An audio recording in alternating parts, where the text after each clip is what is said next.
الحمدللہ رب العالمین والصلاة والسلام علی سید المرسلین اما بعد اعوذ باللہ من الشیطان الرجیم بسم اللہ الرحمن الرحیم الصلاة والسلام علیکہ یا رسول اللہ الصلاۃ والسلام علیک یا رسول اللہ وعلی آلک واصحابک یا حبیب اللہ وعلی آلک واصحابک یا حبیب اللہ الصلاة والسلام علیکہ یا نبی اللہ الصلاۃ والسلام علیک یا نبی اللہ وعلی آلک واصحابک یا نور اللہ وعلی آلک واصحابک یا نور اللہ نویت سنت الاعتکاف نویت سنت الاعتکاف فرمان مصطفیٰ صلی اللہ علیہ وسلم جو مجھ پہ روزانہ 50 بار درود پاک پڑھے میں قیامت کے دن اس سے مصافحہ فرماؤں گا۔ سبحان اللہ صلو علی الحبیب صلی اللہ علیہ محمد صلی اللہ علیہ وسلم۔ نمرود جو بادشاہ تھا ابراہیم علیہ السلام کے دور، یہ بڑا ہی ظالم جابر بادشاہ تھا۔ سب سے پہلے اسی نے تاج پہنا، یہ بادشاہ جو تاج پہنتے تھے نا، سب سے پہلے اسی نے پہنا تھا۔ اس سے پہلے کسی بادشاہ نے تاج جو ہے نہیں پہنا، اور یہ لوگوں سے زبردستی اپنی عبادت کرواتا تھا، مجھے سجدہ کرو، زبردستی فورس کرتا تھا، جو نہیں کرتا تھا تو اس کی وہ یہ سزا دیتا۔ اور اس کے دربار میں کاہن اور نجومی جو ستاروں کو دیکھ کر بتاتے ہیں کل کیا ہوگا، پرسوں کیا ہوگا، نجومی اس کے دربار میں بہت ہوتے تھے، اور ان کو یہ بڑا مقرب، یعنی کوئی بھی کام کرتا نا نجومیوں سے پوچھتا میرا یہ کام کرنا کیسا، کل کیا ہوگا، پرسوں کیا ہوگا۔ تو نمرود نے ایک خواب دیکھا کہ ایک ستارہ سٹار نکلتا ہے، اور اس کی روشنی میں چاند سورج وغیرہ سارے ستارے جو ہے نا وہ بے نور ہو جاتے ہیں، لائٹ لیس ہو جاتے ہیں، ایک ستارہ۔ تو کاہنوں اور نجومیوں نے اس خواب کی تعبیر یہ بیان کی کہ ایک لڑکا ایسا ہوگا کہ جو تیری بادشاہی کو فنش کر دے گا، زوال کا باعث بنے گا۔ یہ سن کر نمرود بڑا پریشان ہوا، اور اس نے یہ حکم دیا کہ میرے شہر میں جو بھی بچہ پیدا ہو اسے قتل کر دو۔ اس نے اپنی بادشاہی بچانی تھی۔ تو کہتے ہیں کہ مرد بچوں قتل کر دو، اور کوئی مرد اپنی عورت کے پاس نہیں جائے گا۔ اشارہ سمجھ گئے نا کہ مرد جو ہیں عورتوں سے جدا رہیں۔ چنانچہ ہزاروں تھاؤزنڈ چلڈرن ہی کلڈ، اس نے یہ قتل کیے، کروائے، کافی بچوں کو مروا دیا، مگر تقدیر الہی میں جو لکھا ہوا تھا اس کو کون ٹال سکتا ہے۔ اسی دوران حضرت ابراہیم علیہ السلام پیدا ہوئے، اور بادشاہ کے خوف سے ابراہیم علیہ السلام کی جو والدہ تھی ان کو لے کر 2 پہاڑوں کے درمیان ایک غار میں جا کے چھپ گئیں، اور اسی غار میں چھپ کر ان کی والدہ ان کو روزانہ فیڈنگ دودھ پلایا کرتی تھی۔ مفسرین کہتے ہیں کہ 7 برس کی عمر تک، اور بعض یہ کہتے ہیں کہ 17 ایئرز اولڈ جب یہ ہو گئے تو آپ اسی 17 سال تک آپ اسی غار کے اندر پرورش پاتے رہے۔ جب نوجوان ہوئے تو پھر آپ باہر آئے، اور اس زمانے میں لوگ جو ہیں یہ سٹارز کی ورشپ کیا کرتے تھے، پوجا کرتے تھے۔ ایک رات آپ علیہ السلام نے یہ زہرہ اور مشتری، یہ سٹارز ہیں نام ہیں ان کے، تو آپ نے ستارے کو دیکھا، زہرہ یا مشتری، ان میں سے کسی ایک سٹار کو دیکھا آپ نے، اور قوم کو آپ نے توحید کی دعوت دینے کے لیے آپ نے ایک بڑے اچھے انداز میں ان کے ساتھ تقریر یہ کی کہ پوچھا کیا لوگوں، کیا ستارہ میرا، لوگ ستاروں کی عبادت کرتے تھے، پوچھا لوگوں کیا ستارہ میرا رب ہے، کوشچن کیا کیا ستارہ میرا رب ہے، لوگ کہتے ہیں ہاں رب ہے۔ تو آپ نے تھوڑی دیر ویٹ کی، جب ستارہ ڈوب گیا، غروب ہو گیا، چلا گیا جب ستارہ، تو آپ نے فرمایا میں ایسے رب کو مانتا ہی ہوں جو ڈوب جاتا ہے، میں ایسے رب کو مانتا ہی نہیں جو، لوگوں کا جواب ہی نہیں تھا۔ ٹھیک ہے، پھر آپ نے فرمایا کہ اگر میرا رب مجھے ہدایت نہ فرماتا تو میں بھی انہی گمراہوں میں سے ہوتا۔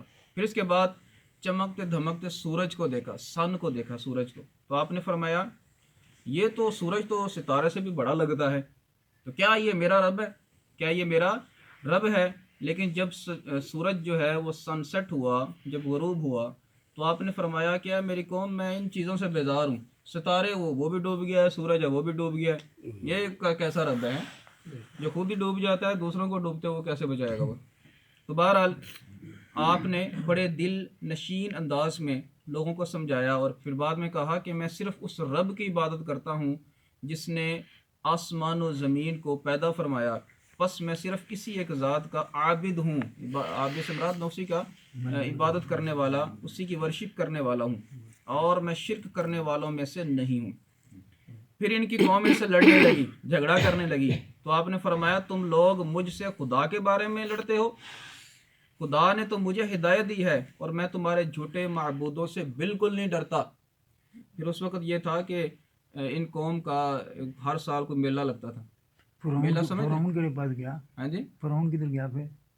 نہیں فرعون نمرود ان کا بادشاہ تھا نا قوم کا. موجود تھا. ہاں جی، وہ تو میلہ لگتا تھا اور ہر سال لوگ وہاں جاتے تھے. تو لوگوں نے ان کو کہا کہ آپ بھی چلیں. جب میلے کا وقت آیا تو ابراہیم علیہ السلام نے فرمایا نہیں، کوئی نا عذر پیش کر دیا کہ میں کسی وجہ سے نہیں جا سکتا. خیر لوگ چلے گئے. بعد میں یہ بت خانے میں گئے، جو ان کا بت خانہ تھا، یہاں رکھے ہوتے تھے بت. جا ایک کلاڑا لیا، سب کو توڑنا شروع کر دیا، ٹھک ٹھک توڑ دیا. ایک جو بڑا بت تھا، بگ آئیڈل، اس کے وہ کندھے پہ کلاڑا رکھ دیا، شولڈر پہ. لوگ واپس آئے، دیکھ کے حیران رہ گئے، ہمارے بتوں کو کس نے مارا ہے، کس نے کیا کیا ہے. تو کسی نے کہا وہ جو توحید کی دعوت دیتے ہیں ابراہیم، انہی نے مارا ہوگا، ان سے پوچھتے ہیں. تو ابراہیم علیہ السلام سے پوچھا تو انہوں نے کہا مجھ سے کیا پوچھ رہے ہو، بڑے بت سے پوچھو. مجھ سے کیا پوچھ رہے ہو، اس سے پوچھو کہ یہ سب سے بڑا ہے. تو لوگ کہتے ہیں کہ آپ کو پتہ ہے کہ یہ بول نہیں سکتے. تو آپ نے فرمایا جب یہ خود نہیں بول سکتے اور خود یہ کچھ نہیں کہہ سکتے، بات سمجھ آئی، تو تمہاری حاجتیں یہ کیسے پورا کریں گے؟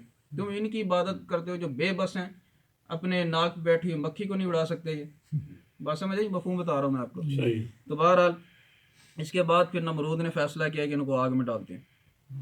آگ میں ڈالتے ہیں. آگ جلائی گئی اور غالباً 40 دن تک شاید آگ جلاتے رہے. وہ آگ جلائی گئی اور جب خوب وہ جلی آگ تو ایک من جنیک ٹائپ جیسے چیز کوئی پھینکی جاتی ہے، اس دور کی مشین، تو اس میں ابراہیم علیہ السلام کو اس کے ذریعے آگ میں پھینکا گیا.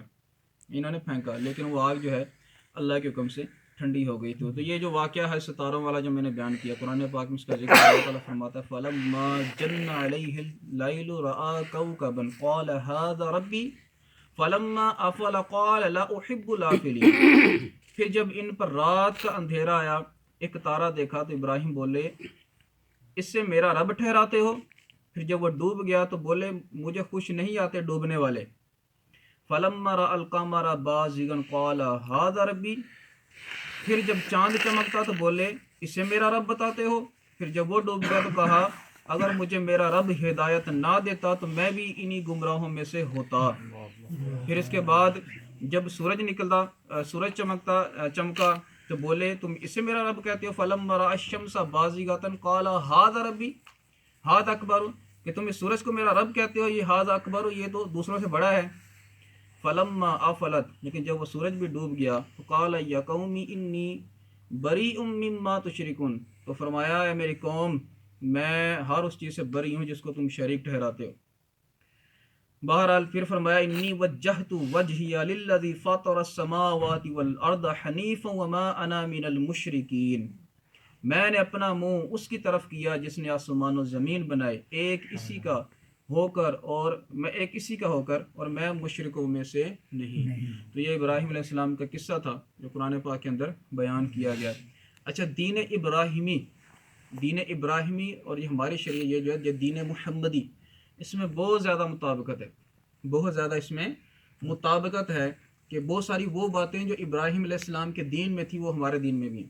ختنے کرنا یہ ابراہیم علیہ السلام کے دین سے شروع ہوا، ہمارے دین میں اسی کو برقرار رکھا گیا. اسی طرح اور بھی بہت ساری باتیں ہیں جو دین ابراہیمی جو ہے، ملت ابراہیمی، اسی کی باتیں ہمارے دین میں بھی پائی گئی تھیں. تو ابراہیم علیہ السلام جو ہیں یہ انبیاء میں سے ان کو بزرگی حاصل ہے.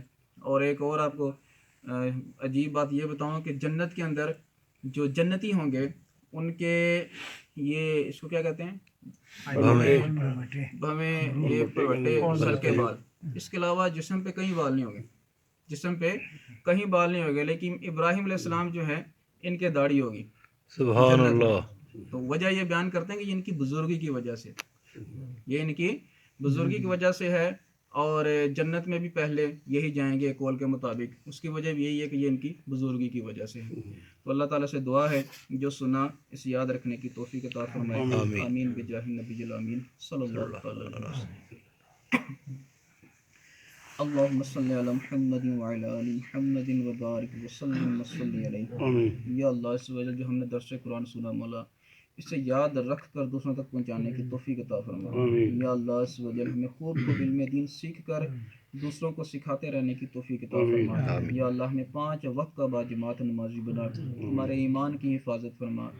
یا اللہ اس وجہ ہمارے والدین کو درازی عمر بالخیر عطا فرما. جن کے والدین دنیا سے چلے گئے مولا ان کی بے حساب بخشش و مغفرت فرما. آمین. کہتے رہتے ہیں دعا کے واسطے بندے تیرے کر دے پوری آرزو ہر بے قصو مجبور کی. آمین. صلی اللہ تعالی علی خیر خلقہ محمد وعلی آلہ وصحبہ اجمعین.